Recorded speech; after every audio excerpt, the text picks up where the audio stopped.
And if you can throw your answers into the chat. What is your dream job? What is your next level up? What is your dream job? If you can throw that in the chat. It is 3 o'clock Eastern. We are waiting for several more people. We'll wait one to 2 more minutes and then we'll go ahead and get started.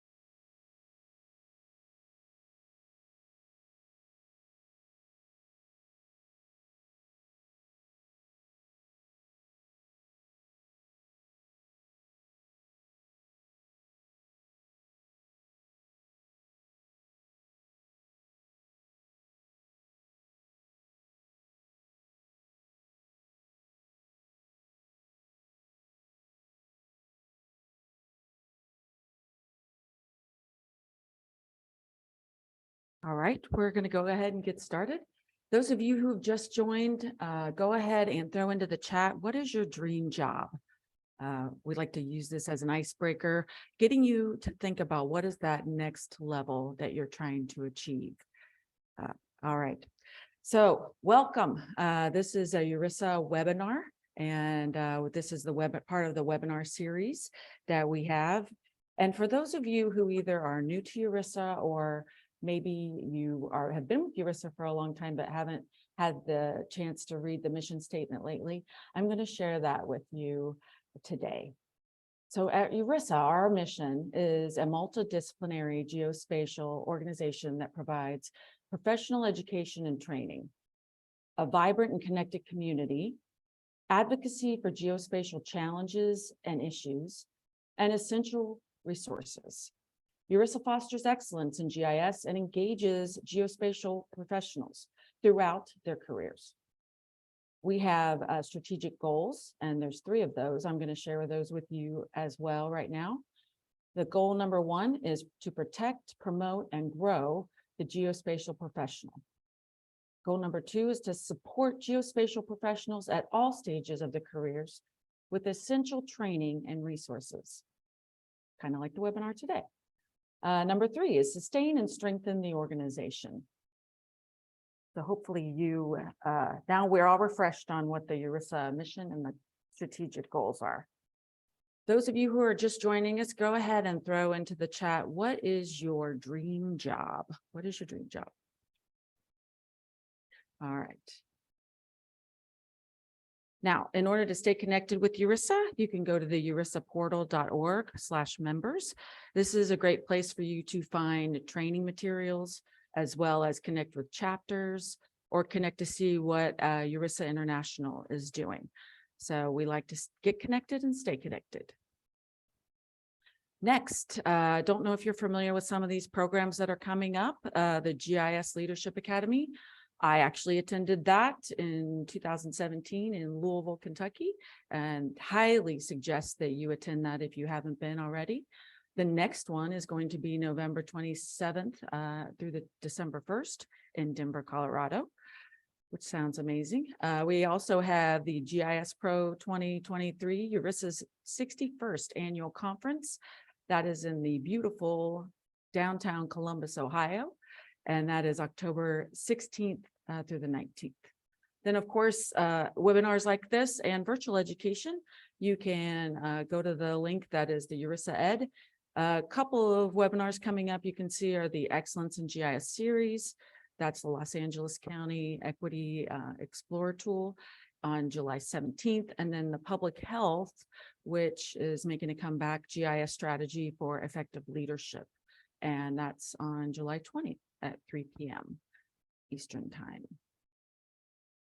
Now, you are at the next level leader. We're transitioning from minion to manager. So today you'll be hearing from a panel of managers and leaders, and they're going to tell you their story and their journey on how they got to where they are, not a minion anymore. Now, to get started, today I am your moderator, Trisha Brush. I am the director of a 3-county GIS here in Northern Kentucky, just right across the river from Cincinnati, Ohio. And we are the one-stop shop for that 3-county area, everything from Next Gen 911 to school district boundaries to voting precincts, address points, you name it, we do it. And it's been fun for the last 21 years. Then next, I want to introduce our other moderator, Sid Pandey, and he is going to be watching the chat and helping out. Sid, can you introduce yourself? Yeah, absolutely. Hey, everyone. Glad to be here and to see so many folks on the call. I currently work for Deloitte in their location intelligence practice, and I'm also currently the chair for URISA's Vanguard cabinet. So I'm excited to see we've got a couple VC members on the panel here, as well as in the audience. And looking forward to the discussion today. I'll be monitoring the chat for your questions. If you want to ask an anonymous one, feel free to just send me your question directly, and I'll ask on your behalf without mentioning your name. So, thanks. Thank you, Sid. Great reminder for me too is I am participating in the URISA Educational Committee for the first year, and I'm enjoying it very much. All right, now for our panelists. First up is Ryan Herman. Thank you, Trisha. Good afternoon, everyone. My name is Ryan Herman. I work for the Village of Indian Hill, which is a suburb of Cincinnati, Ohio. I am a GIS analyst here. However, I am a department of one. So I actually manage and implement the GIS system at a citywide level. That includes multiple departments from administration, parks, streets, water, where we have our own water district, as well as our own arboretum and green spaces, down to the police and fire. So it's a single man system. I get to be the tech, the programmer, and the manager all at once. So it gets me in the field, it gets me programming, and I'm also looking at the big picture all in one.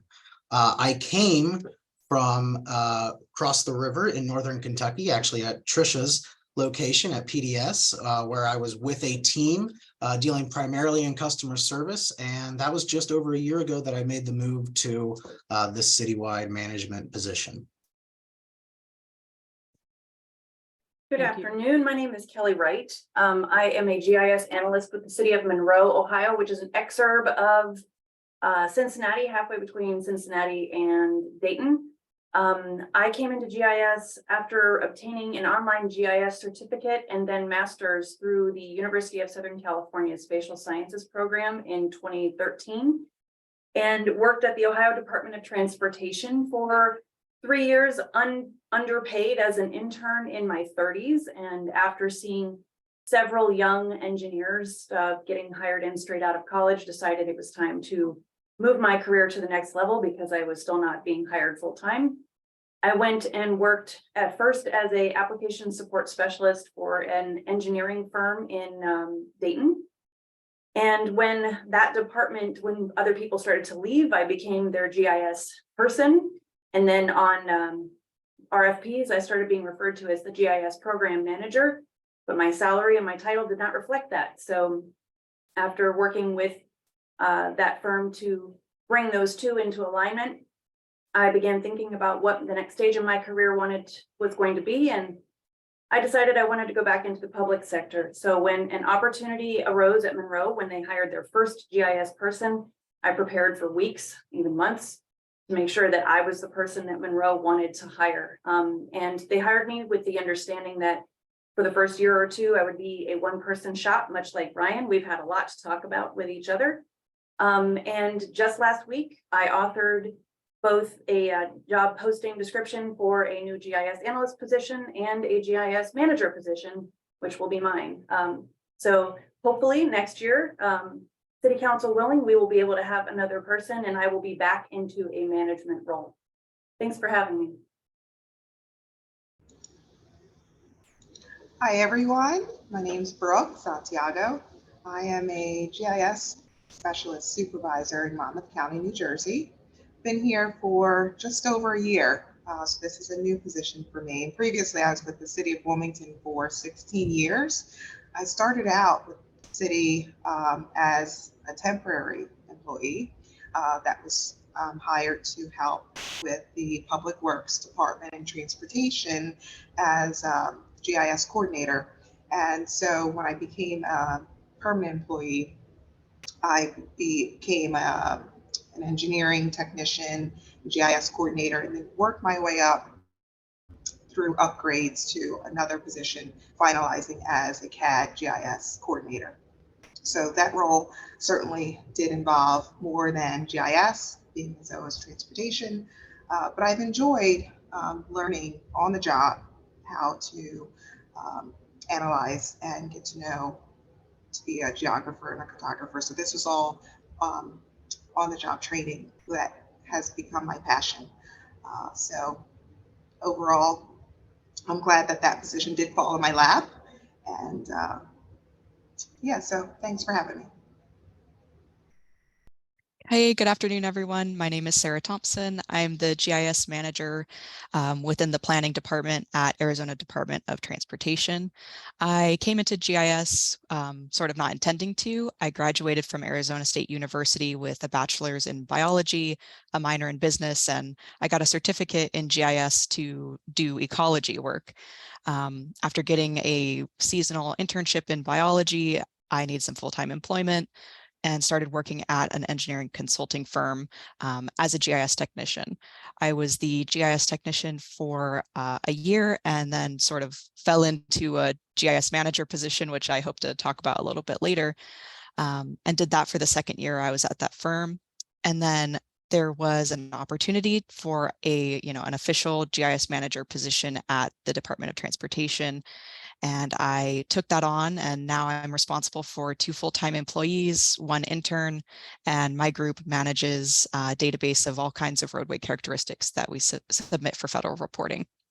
And I also forgot to mention, I'm in the Vanguard cabinet and I am the vice chair working with Sid.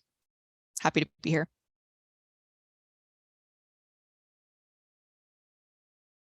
I love finding the mute button every time. It's so good. Hi everyone. I'm Jordan Carmona. I am in the Vanguard cabinet as well as the chair of the GIS Pro subcommittee. So I started in the GIS world in 2014. My undergraduate degrees are in political science and history. So I kind of stumbled into the GIS, the map space. My first job was for a consulting company. We did contract work for small governments as their IT and GIS department. And then for the past 6 years or so, I've been working in the local government space. My most recent employment was with the town of Prosper outside of Dallas, and there I was hired on as the senior GIS analyst. And when I left, I was the data and GIS manager with 2 employees. I did not do great in terms of managing people. However, when it came to managing systems and stuff, I did a lot, which is exciting. Currently, I work for HEB. I'm a senior geospatial development engineer, which is data engineering and stuff, and I don't supervise anyone anymore, and I love it. It's pretty great. So yeah, that's a little bit about me, I guess. Thank you, Jordan. As you can see, we have a great lineup of panelists, and I know you're excited to hear from them. We're going to get started actually with this session talking about character strengths. And I would love for everyone who's here to go ahead and throw in some words that you think of as character strengths for leaders. So I think that we all have different ideas of what those character strengths are, or what maybe even you possess as a leader. But go ahead and throw those in the chat and let's see what you guys come up with. But to get us kicked off, I actually had the panelists fill out a survey for character strengths. This survey there's many surveys, as you all can imagine, that are out there. But this one is called, and not, URISA does not endorse this survey, but it is called VIA, VIA, survey, character strengths survey. So why would character strengths even matter? I think it's important to think about that they're a positive part of your personality, and it makes you feel authentic and engaged if you know what your character strengths are. We all possess over 24 character strengths, and we're going to go over and talk about what the common ones were today within our panel. Knowing your character strengths also boost your confidence, they increase your happiness, it strengthens relationships, as well as manages problems, or you can manage problems, reduce stress, accomplish goals, and build meaningful and purpose. It also improves work performance. So when I looked through all the surveys of the panelists, there was one thing that came up, and we'll see if anybody put this in the chat. One characteristic that came up, and it was honesty. And that was in the top 5 of all the panelists. So honesty, and many of us were thinking, how does honesty actually work into what we do as geospatial professionals? And I think Kelly had a great response to that. Kelly, did you want to share that with the audience? Was this about the ethics and creating maps? Okay, so if you haven't heard of this book, this is How to Lie with Maps, written by Mark Monmonier, excuse me. There have been a couple of editions. A lot of times we are asked, not necessarily within the private sector or the public sector, but a lot of times we are asked to produce maps and information that support a specific argument, even though the data itself may not lead us to that same conclusion.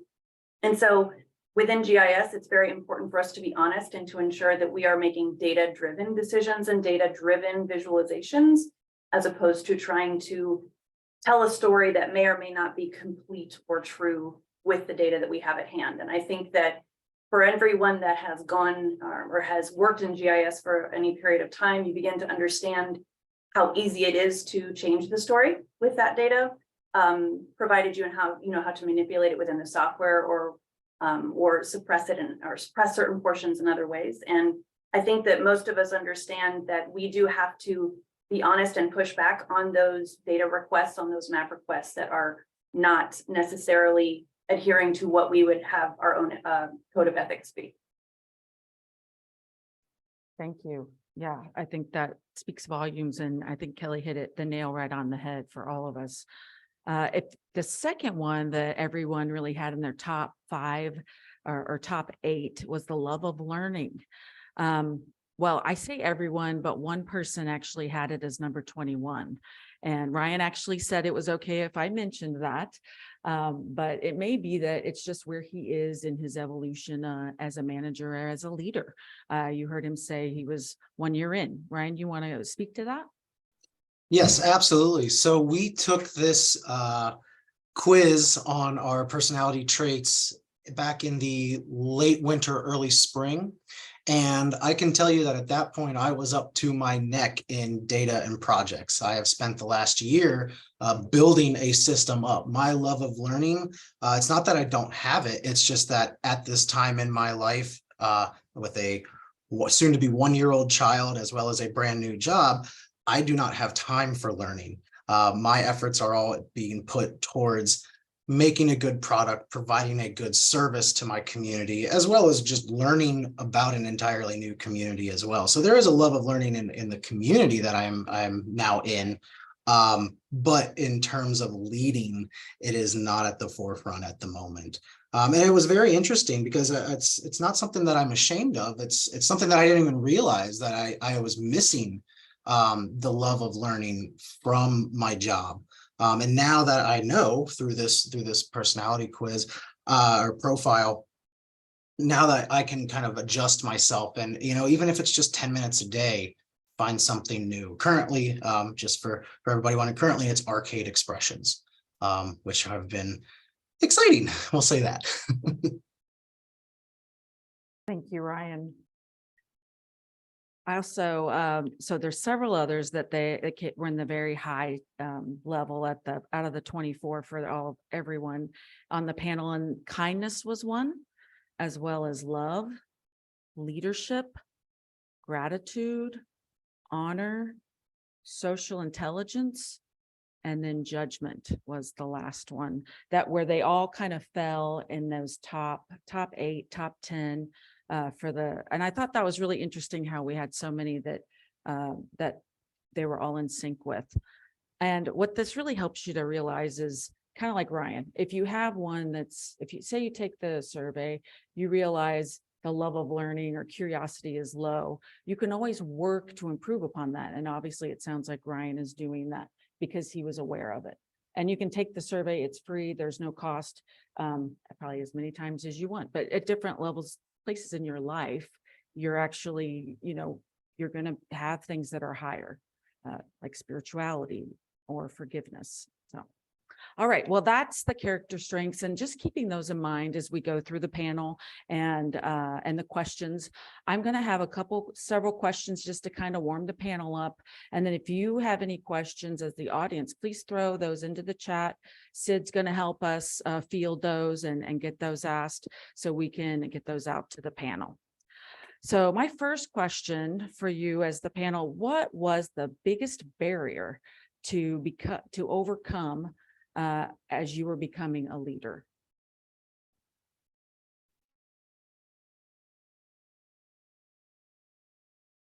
I'll take this. Was there a barrier in becoming a leader? And if there was, how did you overcome it? A lot of times a barrier is that you're going to have to change jobs, or you're not going to have opportunities for vertical movement in your existing jobs. And the reality of our workplace environment for our generations is that we're probably not going to work in the same place for 30 years. We are going to move around. We're going to, and that's one of the best ways to gain title, gain experience, gain diversity in your work experience, and also gain more money, because you're much more likely to have higher raises between jobs and you are staying within one organization. So I am admittedly a bull in a china shop. And when I decided that I was ready to step up and become a leader, our engineering firm had been trying to hire in a GIS person to come in over me to be the leader. And we just weren't finding the talent that we wanted from the available applicant pool. And so I had a long, hard talk with myself in the mirror one night and decided that if I wanted to be a leader, I was going to actually have to take steps to make this happen. And so I spoke with my leadership and said, I think I'm ready to do this. I think it's time. I think it's time for you to compensate me fairly and title me fairly for this work. So it was a void, a lack of leadership, wanting agency and decisions that affected me, wanting to be able to enable my coworkers and eventually my staff to do well, and to not have to do all of the work myself, to have somebody else to delegate to. So the barriers were convincing others of my worthiness and ability to do this work, and then eventually leaving that firm when upward mobility was no longer possible. I'll go. Oh, no, go ahead, Ryan. Oh, okay. I can be quick. My barrier was actually myself and the adversity to change. I knew I wanted to be in a leading or a leadership role at some point in my life. I wasn't sure when that time would be. I wasn't sure, you're self-doubting yourself on, do I have enough experience? Do I have enough time in the system and things like that? And honestly, I think the people around me knew that I was moving on before I did. I had interviewed for the position that I'm in now. I was still hesitant to even take it, even after being offered. They gave me extra perks on top of that because I was about to have a child at the same time. I mean, they lit up the room to get me, and I was still hesitant. So I would just say the barrier was me. Even though I knew that's where I wanted to go, the change can be hard. And I'll leave it at that.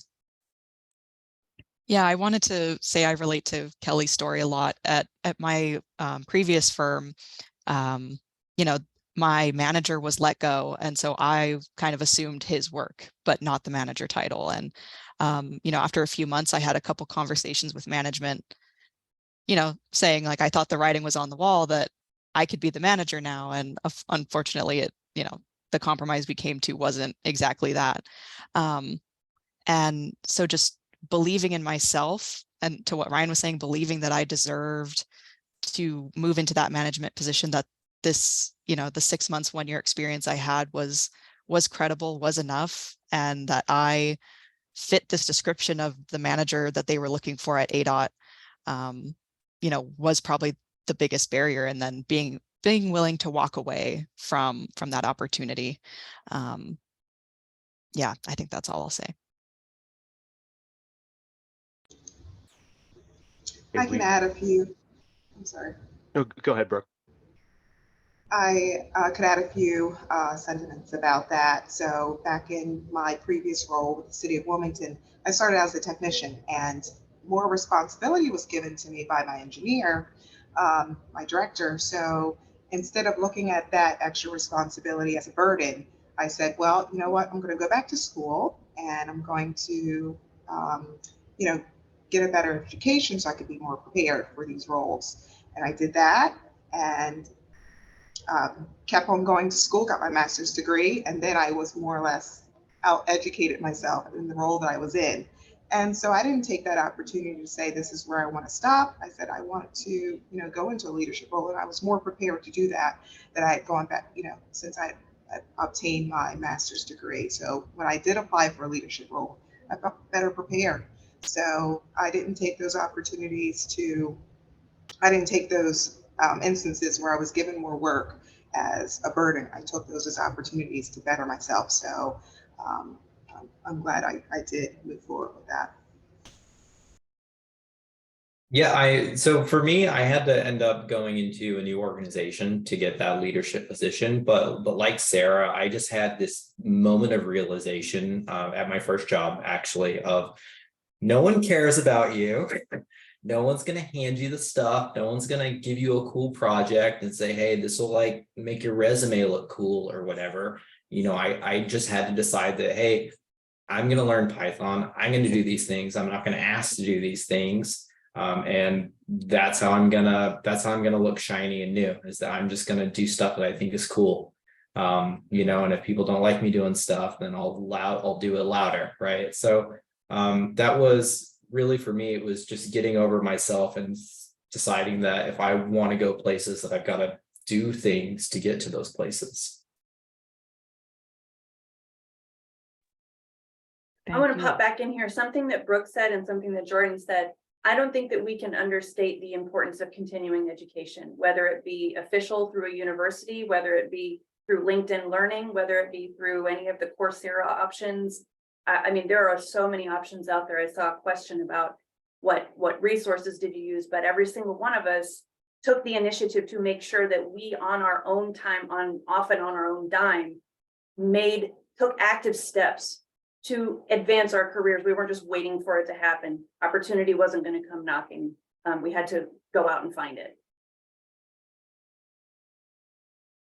Great points, all of you. Thank you. I think Sid has a question. Yeah, actually, Kelly, you just kind of touched on that, but I wanted to kind of pose this to the group and also kind of combine two questions here. So the first part being, what are some resources? There was a question about leadership books. There's an abundance of them. Are there any that you've used that you've drawn some inspiration from? But then also to combine that with another question.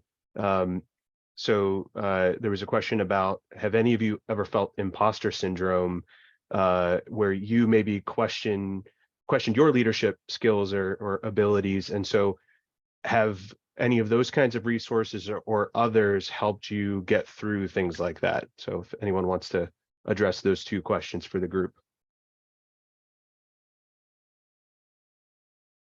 I can tell it's not a book, but it's actually an organization called Toastmasters. It's a public speaking group that helps you talk and be able to listen and get good positive feedback. But it has different paths that can help you narrow down different ways that you'd like to better yourself. And one of those is through leadership. So I could recommend Toastmasters as an organization that's great to meet people as well as develop different skills. When it comes to imposter syndrome, yes, it's absolutely on my mind all the time. And in a system like Kelly and I, maybe Kelly can agree on this, you're the smartest person in the room when it comes to GIS. You're not the imposter, you're the one. And that took a while to kind of set in and realize. So it's very much a real thing, yes. Yeah, every Monday morning, I feel like an imposter. And every Monday morning following that, I feel like an imposter. But things do get better. And I do, like Ryan said, I have to live up to the role that we are the subject matter experts where we're at. And I may be wrong sometimes, but most of the time I'm going to be more right than the guy that doesn't know how to spell GIS. So I think that's one way of looking at it. As far as specific resources, the Harvard Business Review has an excellent daily management tip of the day newsletter, which I highly recommend. It's free. You don't have to pay for any of their extremely expensive courses. They also have a wonderful Harvard Business Review program on negotiation that teaches you how to do salary negotiation, which is also critically important when you're talking about taking your career to the next level. I think one thing that I ended up, reconceptualizing the way I thought about imposter syndrome was, especially I joined the Vanguard cabinet and got a new job at the same time. And I was feeling a ton of imposter syndrome of being like, I don't know if I'm right for this. I don't know if I'm good enough for this. But then realizing that if I'm not the smartest person in the room, I'm in the right spot. So even though I feel a lot of maybe insecurity or feeling really unsure about my knowledge, knowing or feeling that everyone else around me knows a lot more than I do and has a lot more experience, I'm in a good spot and I have a lot of good people that I can look to help me along. So I think that's one way that helped me feel comfortable with that feeling and leaning into it and knowing that I'm not an imposter, I'm growing. And I obviously don't know anything. No, don't know everything. I mean, and I saw Trisha put in the chat, good to great. I don't read very many sort of management books, but that is one that I have read. And I really liked the concept of, I think they call it the flywheel, and how progress starts slowly at first and trying to make change within an organization. And I don't want to ramble on, but I read it right after leaving my last job. And on one hand, it kind of made me feel some regret that in a way I felt like I was giving up on making change, but then also helped me kind of look forward to seeing, okay, it takes a lot of time to make change. So keep pushing and keep spinning that flywheel. So I would recommend Good to Great. It's good information for when you're moving into those management roles. Reading it as the minion, so to speak, might feel a little bit like, oh, I can't do any of this, but it's good knowledge in there. Yeah. For me, I think that being organized really was the thing that helped me be better as a leader. I subscribe to the personal Kanban method of getting work done, in that you only work on so many things and you plan them out, and your work is big and visible and up against your wall, so people walk in their office like, oh, they're doing stuff, and they walk out. That's like great, super. Because before that I had a lot of issues with just getting so stuck in the day-to-day, booting on my computer like, what am I doing today, or just getting down a rabbit hole on something that didn't matter. When you have your goals and your objectives visible, you're going to work towards them and you're going to make progress, and people are going to see you as someone that can get stuff done. And it's just pointing your energies to an appropriate place. But for me, in terms of like imposter syndrome in local government, everyone, I not broad generalizations, right? But most of the time I was the youngest person in the room. And that was, for me, that was hard to feel like I was getting respect and being listened to as a subject matter expert, when it's like, you're a child, or making like child jokes at you, which is fine. It's whatever. But yeah, imposter syndrome is a thing. And I feel like everyone feels it. Yeah, so the resources I've used are usually based on like women that have written books about their experience, completely unrelated to GIS, but how they have spoken up for themselves or advocated for themselves. I've used, I don't have the name of the book, but there's a number of books out there where women professionally, PR or news women I can think of off the top of my head, where they've written books that shows that being with myself being a double minority, how they can go into a negotiation to ask for higher salary, things like that. So those sort of motivational books do help me, and self-help books do certainly help. And I love to attend conferences. So last year when I first started this position, I did attend the URISA Leadership Academy, the virtual academy, and that led me to network and find other leaders that I can rely on, being Trisha.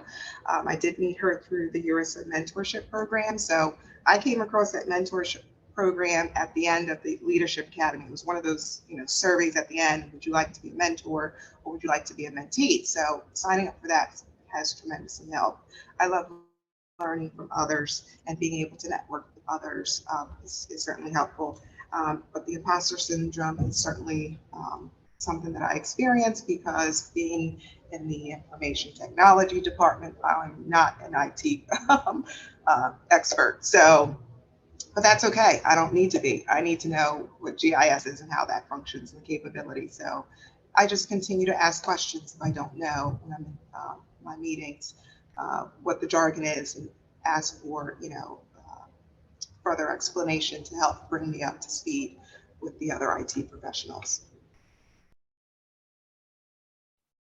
Thank you all. Sid, do you have any other questions, or we'll go on with another one? I think we can keep moving forward. Okay, sounds great. All right, this next question I'm asking you guys is, tell us, how has your relationship changed with the GIS tech piece as far as being a leader?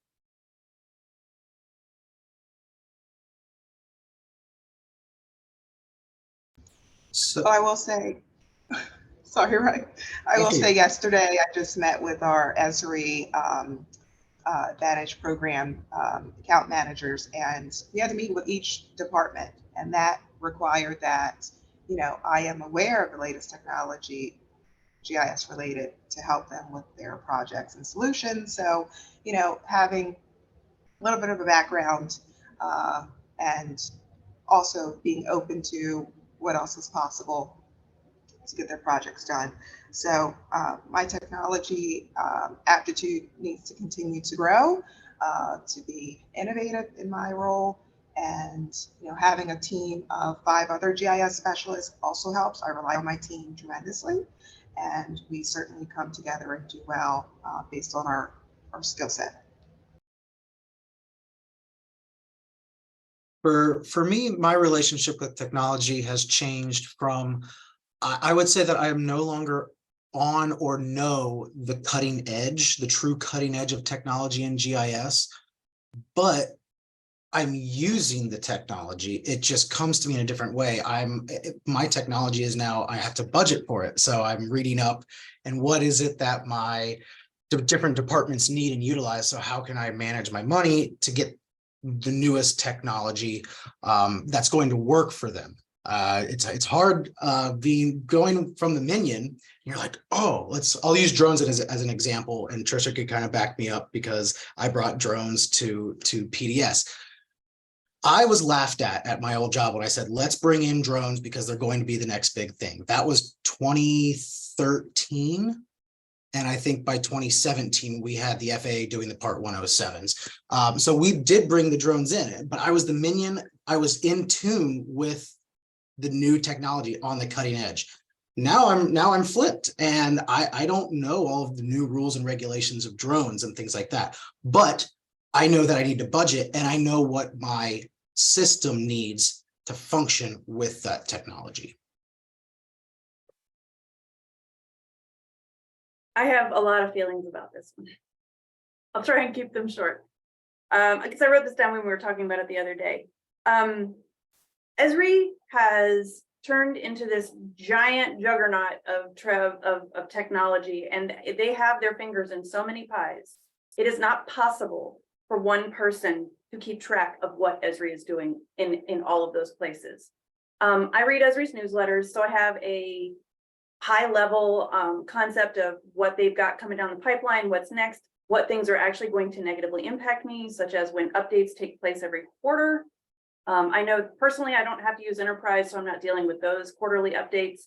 But when I started managing employees and doing less GIS, and I'm in a position now where I do more and manage less, but when I started managing more, I had to be comfortable with the fact that I wasn't going to be able to do all of the doings at this point, but that I was going to need to be able to support or how these changes would affect my team and support them, much like Brooke was saying. I need to be able to support them and be able to speak intelligently in the room about what these offerings are. So I know what Geo Event Server is. Can I set one up? No, not at all, not interested.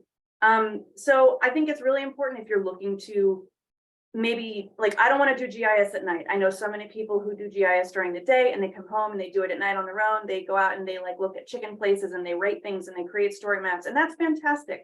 I don't want to sit at a computer for that long. So when I started thinking that I wanted to go into leadership, I decided I needed to be focusing my free time more on learning skills. Like I know Ryan and I have talked about soft skills development. You need to be able to work and to communicate, to get along with people, to be less reactive. I'm not very good at that last one. But no one person can possibly know everything that's under the Esri GIS umbrella. So when I had to step away from doing the doing and starting to learn more about managing, I made a conscious decision that if I needed to relearn something 3 years in the future, it would have changed already by then anyways. So me trying to maintain that same skill set without utilizing it and cementing those workflows in my mind was going to be a disservice to me and ultimately to my staff. So I wish that I could know all of the things, and we will all, if you're attending the user conference or virtually going to be in that plenary session, we will all drink the GIS Kool-Aid next week and be so happy that we chose this career path. But I don't know what Insights is. I don't know what giant power utilities do, but I think it's really cool. So that's kind of my response. I had to step away from the minutia, but still be able to speak intelligently about what's coming down the pipeline.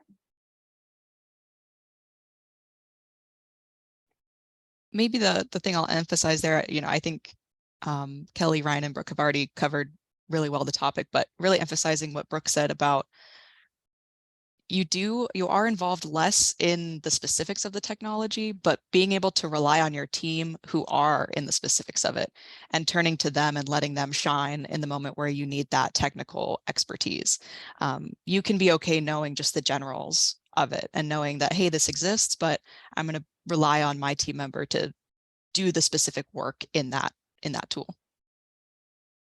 Yeah, I think what's not really discussed enough generally in open room settings is that the GIS manager, you're doing stuff that's not GIS, like as a large portion of your job. You're writing budgets, you're writing, if you're in government, you're writing proposals that are to get voted by some executive council.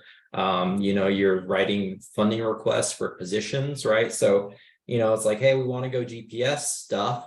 Great. I'm now writing a $20,000 proposal for a GNSS reference station and buying $15,000 worth of GPS equipment so that all of our GIS staff and all of our business end users can get a cool library style checkout backpack to go get the work done. I want to be getting my steps in, but at the end of the day, it's like, you have to know enough and you have to be involved enough in technology to know that, like, hey, it's not enough to have a GPS receiver. You also need an iPad with data and power cords and all this other garbage that becomes a large part of your day-to-day.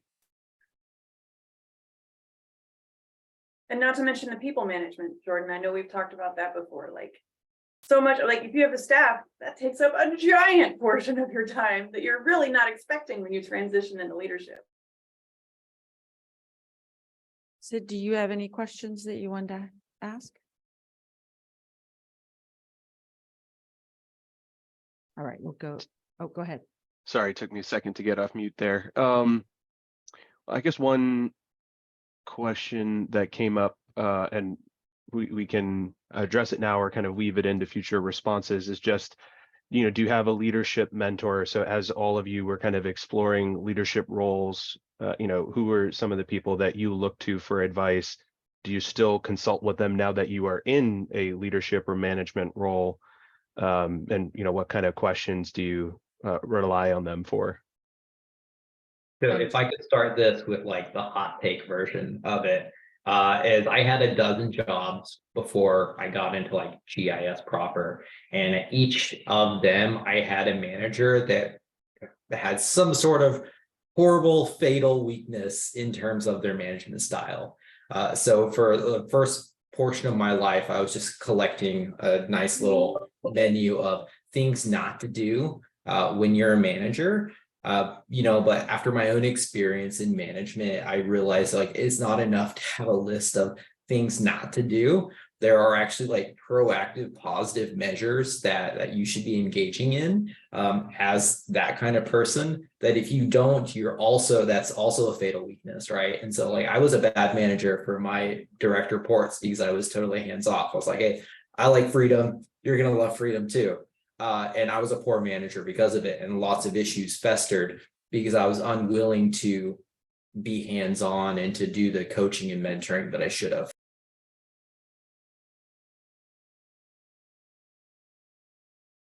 Just want everyone to know it's 3:46, just kind of keeping us on track. Kind of like Sid said, if you can weave that last question in to what are some cautions or warnings for someone who wants to become a leader? And maybe will you be a leader forever? Jordan, I want to hear you about this again, because you had another really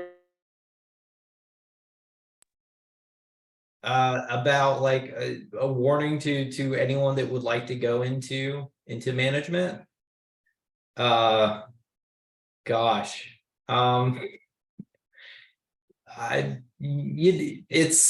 you gotta be okay with saying no to people. Lots of people are like, hey, can you do a thing? And you're like, I could, but right, I'm like also responsible for all these other things. And you've got to understand like what is important to a certain person is not like what's important to the organization, which is having like a nice working geographic information system. And I hope that was what you were asking about. I was thinking more along the lines of you and I talked about, like, I was in a leadership position and I stepped back and went back into the doing of the GIS. And I think you did the same with HEB. And that was a good break. And it doesn't mean that I'm not going to go back into leadership, but it was something that I needed to take a step back from. And so my word of caution or warning is be kind to yourself. And if it's not working for you, it's not a failure if you decide to take a step back out of that leadership spotlight. Also, the number one thing that I have always thought is you don't have to be a manager to be a leader in your community or in your workplace. And oftentimes it's more beneficial to you to be a leader without all of the paperwork that comes with being a manager.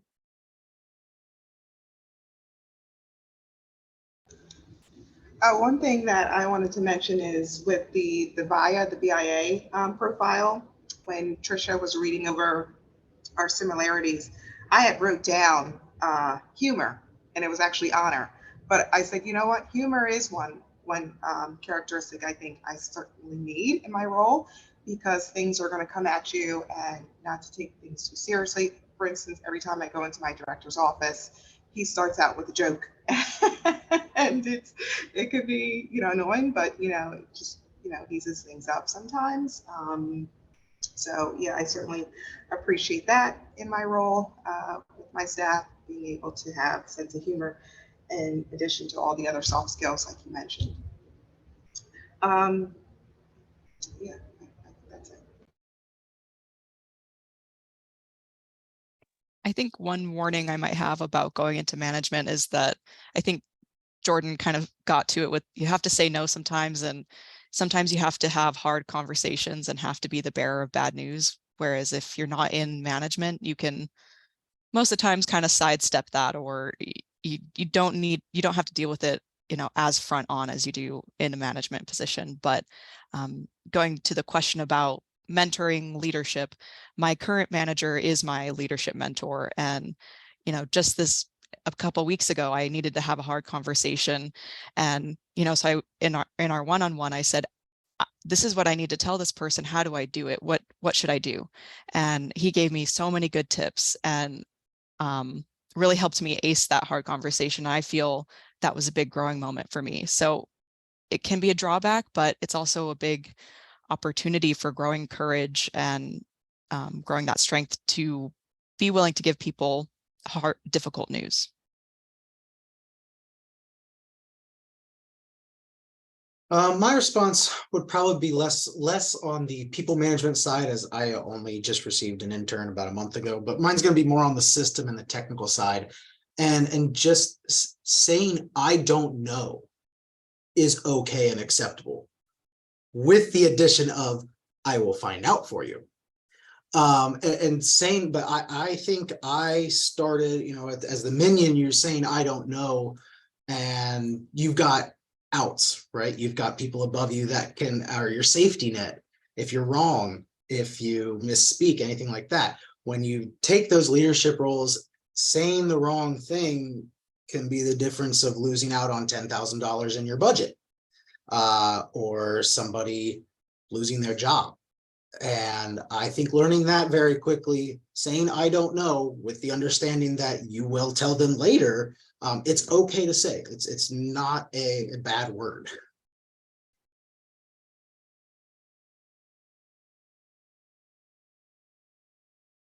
All right. Great job, everyone. I love hearing all these, your journey and all your stories. These are fantastic. It is 3:51, so I'm going to ask if you will do just a wrap up, if you have some final or closing comments, and then I'll close out with a quote. And I will say, if you want to see these panelists in person, most of them, they will be at the GIS Pro. We are presenting this, so if you have questions that didn't get answered here, please join us in Columbus. I don't know which day we are, but check out the agenda, and you can find us on there. So let's do closing thoughts, and just popcorn, bounce around however you'd like to do it. Thank you. Hey, Trisha, really quickly, if I could just add to the closing thoughts. One question that I think would be really beneficial to address for the audience here. We're talking about obviously transitioning from minion to manager. So what were some things that you might have done as you were in your quote unquote minion phase, where you exemplified those leadership skills that helped you get into a leadership or management role, if you want to weave that in as well? I can start on that, and I'll kind of touch on past leadership mentors and things that I did that I think helped gain me an advantage into leveling up. So I did have a leadership mentor. She's actually moderating this panel right now. I do continue to talk to her. I would say close to every other week, at least once a month for sure. She is a mentor in my personal life as well as my work life as well. And she helped me kind of build myself and saw the talents in me and help those things shine above the others. And so I still do have that. One other thing that I think I did as that minion going into the manager was networking. And it's not just in the GIS community, but it's in your sphere as well. So it's not just going to your user groups. It's talking with the city manager that you might work with. And I'm going to talk in local government terms here, but it's talking to the mayor. It's talking to your executive director. Go above the person that you report to, because you might find out that the awesome things that you're doing aren't getting referenced above. And you might walk in and go, well, I did all these things a couple months ago, you didn't know. And they had no idea. So make sure that you're getting your name out there in multiple ways. Tout yourself, give yourself positive reviews to your managers, because they might not know. And so that's what I would all end with that, and just say network. Don't just go in GIS, stick with your field and a little bit beyond. And that can help you push you into those roles. It certainly did with mine. My executive director at my previous job knew the city manager at my current job. So we have these connections, and let's face it, in this world, day and age, it's more about who you know than what you know.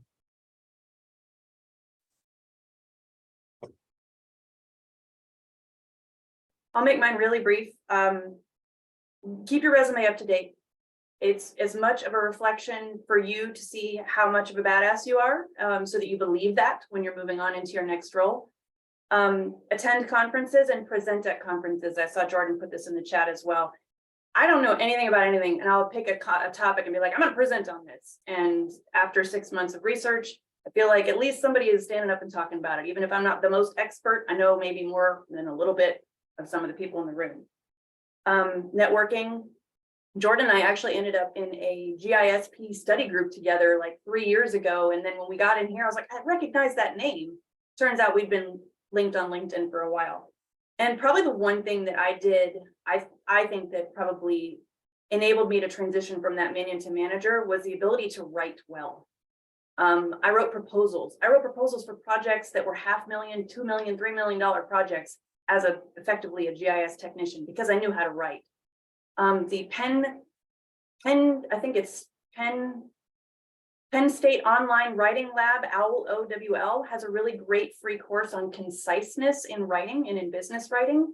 Because I mean, I was a master's student who wrote a 275-page thesis. I was not known for brevity, so I needed to cut that down when I went into the business world. So those are the 4: resume, conferences, writing well, and networking. And thank you for having us. We have 4 more minutes. Yeah, I think I have 2 things. So the first thing is a lot of us talked about that tension of taking on responsibility and not being recognized for it. But I think that's the key thing, is that you do need to lean into that tension and take on that extra experience and the kind of the pain that comes along with outgrowing your current role. Accept that additional responsibility. Don't turn it down. That's how you get the experience that will push you to the next role that you can then take. And, you know, someone will see you and say, okay, you're ready for management. You know, you have to kind of deal with that growing pain a little bit. Don't be afraid, even though, you know, we're all kind of maybe a little bit sour about it at a certain point, you know, it gets too much. And then the last thing I wanted to say is keep looking for that person who will take that leap of faith with you and say, okay, and give you your first management experience. Keep looking for that person if you don't have them yet. They're out there and they will see the worth in you, like Ryan was talking about at the beginning of the meeting. They saw his value and they really wanted him on the team and believed in him. So keep looking for that person if you haven't found them yet.